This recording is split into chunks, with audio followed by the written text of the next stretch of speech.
ಎಲ್ಲ ಒಂದು ಉಂಡೆ ಮಾಡಿ ಅವರ ಇದಕ್ಕೆ ಕಟ್ಟಿದವನಿಗೆ ನಾಳೆ ಶಾಪವೋ ದೋಷವೋ ಆಗ್ತದೆ ಹೊರತು 7 ತಲೆಮಾರು 7 ಪೀಳಿಗೆಗೆ ಧರ್ಮಸ್ಥಳದ ದೋಷ ಇದೆ. ಅದು ಖಂಡಿತ ಇದೆ, ಚರಿತ್ರೆಯಿಂದಲೂ ಇದೆ, ಮುಂದೆಯೂ ಇದೆ, ಹಿಂದೆಯೂ ಇದೆ, ಇನ್ಯಾವತ್ತು ಯುಗ ಯುಗಾಂತರದಲ್ಲಿ ಅದಿರ್ತದೆ. ಅಂತಹ ಸುಳ್ಳುಗಳನ್ನು ಸೃಷ್ಟಿ ಮಾಡಬಾರ್ದು. 2012ರ ಘಟನೆ 2013ಕ್ಕೆ ಅದಕ್ಕೆ ಬೇಕಾಗಿ ನ್ಯಾಯ ಕೇಳಿದ್ದು. 2013ರಲ್ಲಿ ಪ್ರಥಮವಾಗಿ ಪೂಜ್ಯರೇ ಹೇಳಿದ್ದು ಇದಕ್ಕೆ ಯಾವ ರೀತಿಯ ಆಂಗ್ಲಲ್ಲಿ ತನಿಖೆ ಮಾಡಿ ಮತ್ತೆ ಅವರು ಅವನಲ್ಲಿ ಇನ್ಫ್ಲುಯೆನ್ಸ್ ಮಾಡಿದ್ರು. ಅವರು ನಾನು ಹೇಳಿದಲ್ಲ, ಲೆಕ್ಕಾಚಾರ ಇಲ್ಲದೆ 500 ರೂಪಾಯಿಯನ್ನು ಅವರು ಹಾಳು ಮಾಡುವುದಿಲ್ಲ. ಅದು ದೇವರ ದುಡ್ಡು, ದೇವರಿಗೆ ಸಂಬಂಧಪಟ್ಟದ್ದು.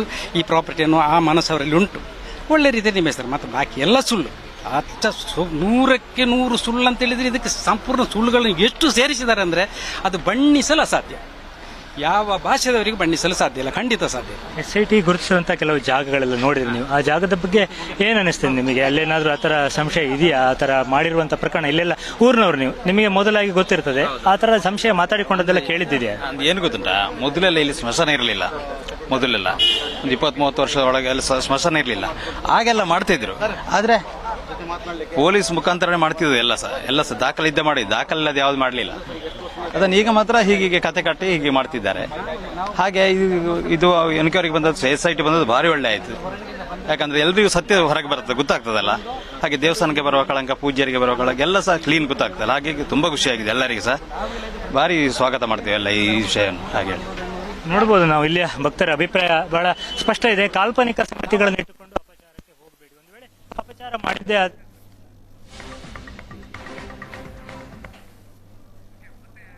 ಸಾಕಷ್ಟು ದಶಕಗಳಿಂದ ಕೇಳಿದ ಹಿರಿಯರನ್ನು ಕೂಡ ನಾವು ಮಾತನಾಡಿಸಿದೆವು.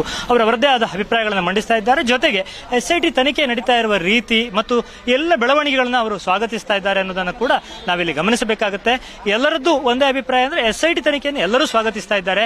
ಸೊ ಇದರಿಂದ ಎಲ್ಲ ಸತ್ಯ ಬಯಲಾಗಲಿ, ಸಂಶಯಗಳು ನಿವಾರಣೆ ಆಗಲಿ, ಯಾವುದೇ ಸಂಶಯ ಉಳಿಬಾರದು ಅನ್ನುವಂತ ಸ್ಪಷ್ಟ ಅಭಿಪ್ರಾಯವನ್ನ ಇಲ್ಲಿಯ ಸ್ಥಳೀಯರು, ಇಲ್ಲಿಗೆ ಬಂದ ಭಕ್ತರು ವ್ಯಕ್ತಪಡಿಸ್ತಾ ಇರೋದನ್ನ ನಾವು ನೋಡಬಹುದು. ವೀಣಾ, ಶಶಿಧರ್, ಯಾಕಂತಂದ್ರೆ ಎಲ್ಲವೂ ಕೂಡ ವಿಡಿಯೋ ರೆಕಾರ್ಡಿಂಗ್ ಆಗ್ತಾ ಇದೆ, ಜೊತೆಗೆ ಎಲ್ಲರೂ ಅದನ್ನ ಗಮನಿಸ್ತಾ ಇದ್ದಾರೆ. ಪ್ರತಿಯೊಬ್ಬರು ಕೂಡ ಏನ್ ಪ್ರಕ್ರಿಯೆಗಳು, ಏನ್ ಡೆವಲಪ್ಮೆಂಟ್ ಅಲ್ಲಿ ಆಗ್ತಾ ಇದೆ ಅನ್ನೋದನ್ನ ಗಮನಿಸ್ತಾ ಇರುವ ಹಿನ್ನೆಲೆಯಲ್ಲಿ SIT ತನಿಖೆ ಸರಿಯಾಗಿ ನಡೀತಾ ಇದೆ ಅನ್ನುವಂತಹ ಒಂದು ಮನೋಭಾವ. ಇದ್ರ ಜೊತೆಗೀಗ 15 ಸ್ಥಳಗಳನ್ನ ನಿನ್ನೆ ಗುರುತು ಮಾಡಲಾಗಿದೆ. ಆ 15 ಸ್ಥಳಗಳ ಉತ್ಖನನ ಇವತ್ತಾಗತ್ತಾ? ಶವಗಳ ಉತ್ಖನನ ಪ್ರಕ್ರಿಯೆ ಮುಗಿಬಹುದಾ ಅಥವಾ ಇನ್ನೂ ಟೈಮ್ ತೆಗೆದುಕೊಳ್ಳುತ್ತಾ? ಏನ್ ಮಾಹಿತಿಗಳು ಬರ್ತಾ ಇದೆ? ಇದೊಂದು ಅಪರೂಪದ ಪ್ರಕರಣ. ಈ ತರ ಶವ ಹೊರಗೆ ತೆಗೆಯುವುದು ಇತ್ಯಾದಿ ಪ್ರಕರಣಗಳೇ ತೀರಾ ಅಪರೂಪ ನಮ್ಮ ಕರ್ನಾಟಕ ರಾಜ್ಯದಲ್ಲಿ ನಾವು ಕೇಳಿದ್ದು ಅಂತ, ಅಥವಾ ದೇಶದಲ್ಲೂ ಕೂಡ. ಸೊ ಒಂದು ಸ್ಪಷ್ಟ ಚಿತ್ರಣ ಅಂತ ಕೊಡ್ಲಿಕ್ಕೆ ಆಗದೇ ಹೋದ್ರೂ ಕೂಡ ಪ್ರತಿ ಒಂದು ಸ್ಥಳದಲ್ಲೂ 2 ರಿಂದ 3 ಗಂಟೆ ಬೇಕಾಗಬಹುದು ಅಂತ ಬಹಳ ಕ್ಲಿಯರ್ ಆಗಿದೆ. ಅದು ಯಾಕಂದ್ರೆ ಅಲ್ಲಿ ಅದನ್ನ ತೆಗೆಯುವುದರ ಜೊತೆಗೆ ಅದನ್ನೆಲ್ಲ ಮರುಜೋಡಣೆ ಮಾಡಿ, ಅದು ಗಂಡೋ ಹೆಣ್ಣು ಅಥವಾ ಯಾವ ಕಾಲ, ಅದರ ಕಾಲಮಾನ ಅಥವಾ ಆಗಿರಬಹುದಾದ ಘಾಸಿ, ಪ್ರತಿಯೊಂದನ್ನು ಕೂಡ ಗುರುತಿಸುವುದಕ್ಕೆ ಸಾಕಷ್ಟು ತಜ್ಞರ ತಂಡ ಬೇಕಾಗುತ್ತೆ. ಒಂದೊಂದು ಪಾಯಿಂಟ್ ಅಲ್ಲೂ ಕೂಡ ಸಾಕಷ್ಟು ಸಮಯ ತೆಗೆದುಕೊಳ್ತಾರೆ. ಸೊ ಆದ್ರಿಂದ 2-3 ಗಂಟೆ ಒಂದೊಂದು ಕಡೆ ಅಂತೇಳಿ ಆದ್ರೆ ಈಗಾಗಲೇ ಗುರುತಿಸಿರುವ 13 ಪಾಯಿಂಟ್ ಪ್ಲಸ್ 2 ಪಾಯಿಂಟ್ 15 ಪಾಯಿಂಟ್ಗಳು ಅಂದ್ರೆ ಸಾಕಷ್ಟು ಸಮಯ ಹಿಡಿಯುತ್ತೆ. ಮತ್ತು ಪ್ರತಿಯೊಂದಕ್ಕೂ ಕೂಡ AC ಅವರಲ್ಲಿ ಇರಬೇಕಾಗುತ್ತೆ. ಸೊ AC ಅವರು ಇವತ್ತು ಎಷ್ಟು ಹೊತ್ತು ಇರ್ತಾರೆ, ಎಷ್ಟು ನಿನ್ನೆ ಗುರುತಿಸಲಾದ 13 ಪಾಯಿಂಟ್ಗಳಲ್ಲಿ ಎಷ್ಟು ಜಾಗಗಳನ್ನ ಇವತ್ತು ಉತ್ಖನನ ಮಾಡ್ತಾರೆ, ಪ್ರತಿಯೊಂದು ಕೂಡ ಕಾದು ನೋಡಬೇಕಾಗಿದೆ. ಇದಕ್ಕೆಲ್ಲ ಸಾಕಷ್ಟು ಸಮಯ ಕೂಡ ಹಿಡಿಯಬಹುದು. ಏನಿದ್ರು ಕೂಡ ನಿರೀಕ್ಷಿತ ರೀತಿಯಲ್ಲಿ ಇವತ್ತು ಉತ್ಖನನ ಆಗಬಹುದು ಅನ್ನುವಂತ ನಿರೀಕ್ಷೆ ಇತ್ತು. ಅದು ಇವತ್ತು ಆಗ್ತಾ ಇದೆ. ಬಾಕಿ ಮಹಜರು ಕೆಲಸ ಕೂಡ ಆಗಬೇಕಾಗುತ್ತೆ. ಮತ್ತು ಉತ್ಖನನ ಆಗುವಾಗ ಆ ವ್ಯಕ್ತಿ, ದೂರುದಾರ ವ್ಯಕ್ತಿ ಇರಬೇಕಾ ಇರಬಾರ್ದಾ ಅನ್ನುವಂತ ಒಂದು ಜಿಜ್ಞಾಸೆ ಕೂಡ ಇತ್ತು. ಇಲ್ಲದೆ ಕೂಡ ಮಾಡಬಹುದು ಅನ್ನುವಂತ ಅಭಿಪ್ರಾಯ ಇತ್ತು.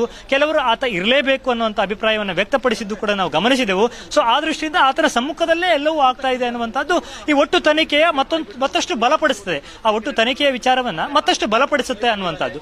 ಸೊ ನಮಗೆ ಪ್ರತಿಯೊಂದನ್ನು ಕೂಡ ತೋರಿಸಲಿಕ್ಕೆ ಸಾಧ್ಯ ಆಗದೇ ಹೋದ್ರೂ ಕೂಡ ಆ ಫಸ್ಟ್ ಪಾಯಿಂಟ್ಗೆ ಹೋಗುವಂತದ್ದನ್ನ ನಾವು ಈಗಾಗಲೇ ತೋರಿಸಿದೆವು. ಅಲ್ಲಿ ಗಮನಿಸಿದ್ರೆ ಈಗ ಅಲ್ಲಿ ಯಾವುದೇ ಚಟುವಟಿಕೆ ಇಲ್ಲ. ಅದರ ಒಳಭಾಗಕ್ಕೆ ಹೋದ್ರೆ ಮಾತ್ರ. ಶಶಿ ಮತ್ತೆ ಬರ್ತೀನಿ, ಅಲ್ಲಿನ ಡೆವಲಪ್ಮೆಂಟ್ಗಳ ಬಗ್ಗೆ ತಿಳಿತೀನಿ.